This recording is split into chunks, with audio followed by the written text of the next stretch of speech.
Hola a todos, bienvenidos a nuestro canal. Aquí nos adentramos en los callejones oscuros de la historia para perseguir esos eventos que nos hacen decir: venga ya, ¿de verdad hicieron eso? Imaginad una escena de película. Estáis en un lugar majestuoso, todos rezan con devoción, suenan cantos celestiales, pero en la habitación de atrás, el Papa está coqueteando con su amante, sus hijos se están apuñalando entre ellos y su hija está mezclando veneno de su anillo en una copa de vino. ¿Creéis que es la nueva serie para adultos de Netflix? Para nada. Esto es el Vaticano en 1492. Mientras Colón estaba ocupado descubriendo América, nuestro amigo Rodrigo Borgia estaba en el Vaticano descubriendo los límites de la inmoralidad. Si estáis listos, conoced al primer Don Corleone de la historia. Nuestra historia comienza con un joven ambicioso. Salió de España, concretamente de Xàtiva, en Valencia. Su nombre, Rodrigo Borgia. Rodrigo tenía ese carácter español, ardiente, apasionado y muy testarudo.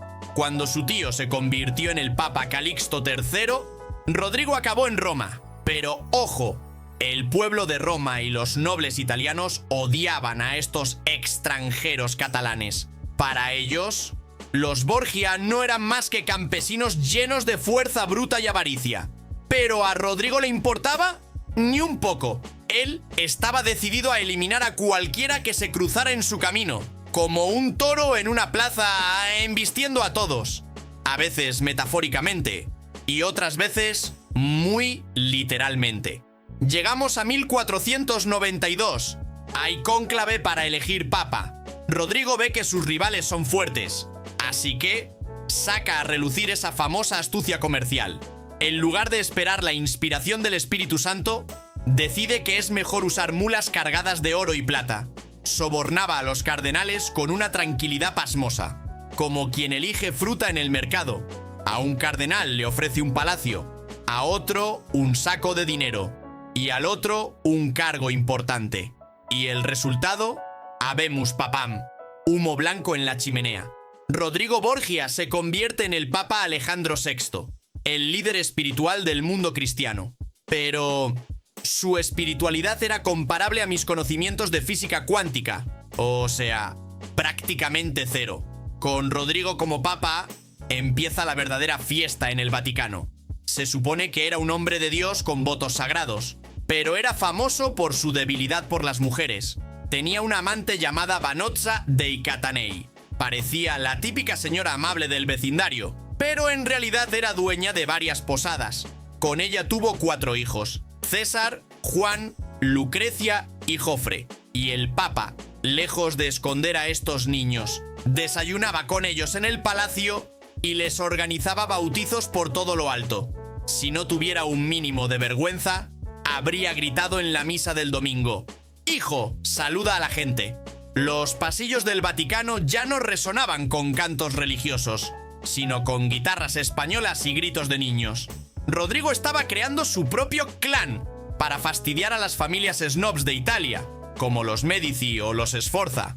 Básicamente pensaba: si Dios me ha hecho papa, pues voy a disfrutarlo, amigo. Y así es como comienza la leyenda de los Borgia. Una introducción que se parece mucho más a una novela de crimen y castigo que a la Santa Biblia.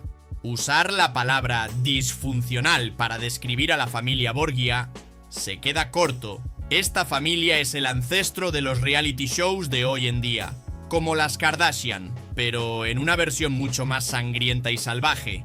El Papa Rodrigo usa a sus hijos como peones en un tablero de ajedrez. ¿Su objetivo? Apoderarse de toda Italia y fundar un reino Borgia.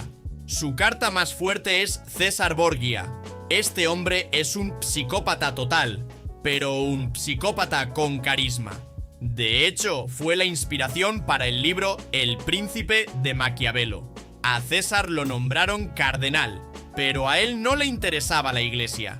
Él quería blandir espadas y cortar cabezas, como si fuera un bárbaro guerrero. Un día fue y le dijo a su padre: «Papá, estoy harto de estos vestidos rojos. Dame un ejército». César era tan despiadado que se dice que mató a su propio hermano Juan por celos. Sí, sacaron a Juan del río Tíber una noche, degollado, y ni siquiera le habían tocado el oro que llevaba en los bolsillos. El Papa Rodrigo lloró durante días. Gritaba: ¡ay, mi Juan! Pero todo el mundo sabía que el asesino estaba dentro del palacio, quizás sentado en la habitación de al lado. Era César, pero bajo la lógica de que los trapos sucios se lavan en casa, el tema se cerró de inmediato. Y luego está Lucrecia, la mujer más incomprendida de la historia. Su padre la casaba continuamente para conseguir alianzas políticas. La pobre chica ni se había quitado el vestido de novia, y su padre ya le decía: hija, ya no nos sirve este marido. La alianza se rompió. Ve al abogado y divórciate. ¿Y qué pasaba si el novio no quería divorciarse? Pues solía tener un accidente misterioso, o nuestro amigo César entraba en acción. Lucrecia tiene fama de envenenadora, pero en realidad era un juguete en manos de su padre y su hermano. Sus bodas se celebraban en el Vaticano, y eran tan extravagantes que el carnaval de Río se quedaba corto. Bailarines, bufones, fuegos artificiales, lo que quisieras. El Papa se sentaba en su trono a ver bailar a su hija y a su yerno. Mientras tanto, el pueblo se tiraba de los pelos preguntando: ¿pero qué clase de cristianismo es este? Los rumores de incesto en esta familia también se dispararon. Los enemigos decían que el Papa amaba demasiado a su hija Lucrecia, pero Rodrigo solo se reía de los chismes. En ese momento, él estaba muy ocupado con su nueva y joven amante, Giulia Farnese. La llamaban la Bella, y era incluso más joven que la hija del Papa. Imaginad la escena: el Papa en sus 60 y su amante de 19. Giulia entraba y salía del dormitorio papal con tanta libertad que el pueblo, para burlarse, la apodó la esposa de Cristo. Las cenas de los Borgia eran legendarias. Si el Papa te invitaba a comer, tenías dos opciones: o no ibas, lo cual era un insulto, o ibas, pero te llevabas a un catador de comida, porque nunca podías saber qué había dentro de esa copa de vino, aparte de uvas. Cuando la familia no se estaba lanzando cuchillos durante la cena, ponían el mapa de Italia sobre la mesa y planeaban tranquilamente: a ver, ¿qué invadimos hoy? Y llegamos al momento más escandaloso de la era del Papa Alejandro VI. El evento que nos hace decir: madre mía, esto no puede ser verdad. Hablamos del banquete de las castañas. La fecha: 31 de octubre de 1501. El lugar: el Vaticano, en el apartamento de César Borgia. El Papa y sus hijos organizan una cena. Pero no os imaginéis una cena tranquila de domingo. Entre los invitados están las 50 cortesanas más famosas de Roma. Después de cenar, bajan los candelabros al suelo y esparcen castañas por todas partes. El Papa, César y Lucrecia observan desde un balcón o una plataforma. ¿Y qué hacen los invitados? Pues hombres y mujeres empiezan a gatear para recoger las castañas, completamente desnudos. El premio del concurso eran túnicas de seda y capas. Quien nos cuenta esto es Johann Burchard, el maestro de ceremonias de la época. El hombre escribió todo esto en su diario, en latín y con todo lujo de detalles. Probablemente le temblaban las manos mientras escribía. Nuestro Santo Padre observaba este libertinaje, riéndose a carcajadas. ¿Podéis imaginarlo? Estamos en el Vaticano, donde está la tumba de San Pedro, pero ahí dentro estaban jugando a algo parecido al strip poker. Para Rodrigo, la vida era una fiesta constante. Pero en esa época apareció en Florencia un monje llamado Savonarola.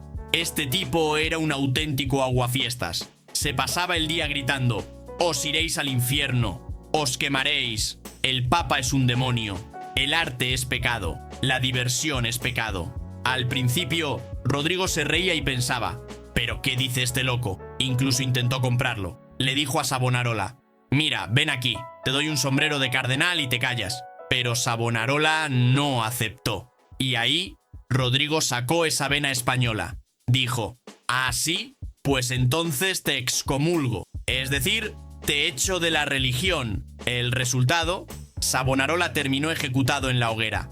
Rodrigo nunca perdonaba a quien le arruinara la fiesta. Y sinceramente, en esa situación, yo tampoco se la habría arruinado. Además, Rodrigo era un fanático de los toros. Imaginad esto. Organizaba corridas de toros en Roma, en plena plaza de San Pedro. Llevó la cultura española, la corrida, al corazón del Vaticano. Los toros corrían frente a la iglesia y los matadores hacían su espectáculo. Los cardenales italianos estaban horrorizados. Decían: esto se ha convertido en un establo. Mientras tanto, Rodrigo desde su palco gritaba: ¡olé! Para él, el Vaticano era su parque de atracciones personal. Los rituales religiosos eran solo trámites aburridos. Incluso durante la misa, probablemente su mente estaba pensando en la cena de la noche o en la próxima mujer de la que se iba a enamorar. ¿Sabéis cuál era la mayor fuente de ingresos del Papa Alejandro VI y su hijo César? El impuesto de la muerte. Pero, ojo, no es un impuesto del Estado. Es un método al estilo Borgia. El sistema funcionaba así. Primero, el Papa nombra cardenal a un hombre muy rico. Para aceptar el cargo, el hombre paga un soborno enorme al Papa. ¡Clean, clean! ¡Caja llena! El cardenal vive un tiempo y se hace aún más rico. Luego, el Papa y César dicen: oye, este tío ya ha vivido demasiado. Invitan al cardenal a cenar y en su copa de vino dejan caer ese famoso veneno de los Borgia, la cantarella. O se les cae por accidente. Ya sabéis, se les resbala la mano, cariño. El cardenal muere. Y según las leyes de la iglesia, la herencia de los clérigos sin hijos, curiosamente, pasa al Papa. El Papa se queda con toda la fortuna del difunto. Nombran a otro rico para el asiento vacío. Y el ciclo empieza de nuevo. Un ciclo comercial perfecto, ¿no? Un poco mortal, pero muy rentable. Ese veneno llamado cantarella, según la leyenda, era una mezcla sin sabor, sin olor y letal, probablemente a base de arsénico. A veces la víctima moría al instante y otras veces agonizaba durante semanas. Los cardenales del Vaticano temblaban de miedo. Cuando el Papa decía: te espero para cenar, los hombres escribían su testamento, confesaban sus pecados y luego iban. No era una invitación a cenar, era una sentencia de muerte. Incluso había un rumor de que el Papa tenía un loro muy querido. El loro gritaba: ¡Pape Satán! ¡Pape Satán! O sea, ¡Papa Satanás! La gente decía que hasta el loro revelaba la verdadera identidad del Papa. Rodrigo exageró tanto con el veneno que ya nadie se atrevía ni a beber agua en el palacio. Todos llevaban su propio vino en cantimploras. Mirad qué palacio de confianza. Sálvese quien pueda. Las mazmorras del Vaticano también estaban llenas, claro. Cualquiera que no le cayera bien a Rodrigo o que criticara sus políticas acababa en las celdas oscuras del castillo de Sant'Angelo. Aplicaban las técnicas de la Inquisición española en Italia. Pero la diferencia de Rodrigo era esta: él no torturaba por fe religiosa, sino puramente por dinero y poder. El hombre era un pragmático. Vivía bajo el principio de: Dios perdona, pero yo cobro en efectivo. Todo gran estafador, tarde o temprano, cae en su propia trampa. Para el Papa Rodrigo y su hijo César, el final llegó con sus propias armas. La fecha 18 de agosto de 1503. El Papa y César asisten a una cena en la villa del rico cardenal Adriano Castellesi. ¿El objetivo? El de siempre: envenenar al cardenal y quedarse con su herencia. El plan era sencillo: prepararían vino envenenado y se lo servirían al cardenal con una señal especial. Pero ese día hacía un calor infernal. Roma era un horno. El Papa y César se morían de sed. Los sirvientes se pusieron nerviosos. Hubo una pequeña confusión y, según dicen, el vino envenenado acabó por error en las copas del Papa y de su hijo. Ambos cayeron en cama justo después de la cena. César sobrevivió porque era joven y fuerte, y quizás porque conocía algún antídoto, aunque se pasó meses sufriendo. Pero Rodrigo, a sus 72 años, no tuvo tanta suerte.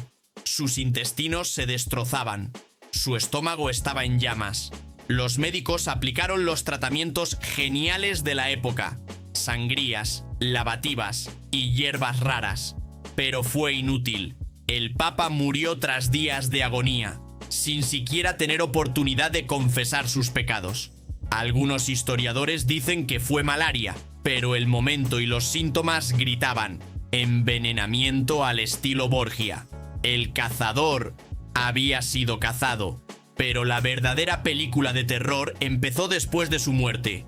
Con el calor terrible de agosto en Roma, el cuerpo del Papa empezó a descomponerse a una velocidad espantosa, y no era una descomposición normal. El cadáver empezó a hincharse, se hinchaba, y se hinchaba, y se hinchaba. Su cara se puso morada, y la lengua se le salió de la boca.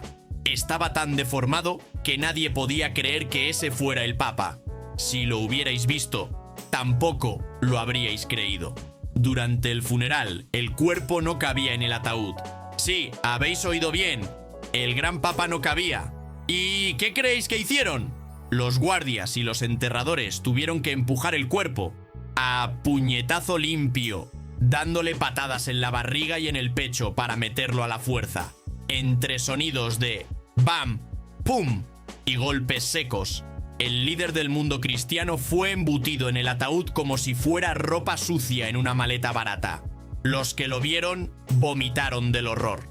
El pueblo decía: el diablo ha venido a por su alma. Por eso se ha hinchado así. Como César estaba en su lecho de muerte, no pudo reclamar la herencia de su padre. Sus enemigos actuaron rápido. El reino de los Borgia se derrumbó en una sola noche. El oro, los palacios, las amantes, todo se perdió. La historia registró a Rodrigo Borgia como el peor papa de la historia del cristianismo. Entonces, ¿qué hemos aprendido hoy del Papa Alejandro VI, amigos? Primero, no mezcléis a la familia en vuestro trabajo, especialmente si vuestra oficina es el Vaticano. Segundo, no le pongáis veneno al vino de nadie. Los camareros pueden confundir las bandejas. Y lo más importante, por muy poderoso que seas, a veces tendrás que ser aplastado para caber en el ataúd. La historia de los Borgia fue un baile de intrigas, sexo y asesinatos bajo túnicas sagradas. Nos vemos en el próximo escándalo histórico. Cuidaos mucho y abrid vuestro propio vino. Adiós.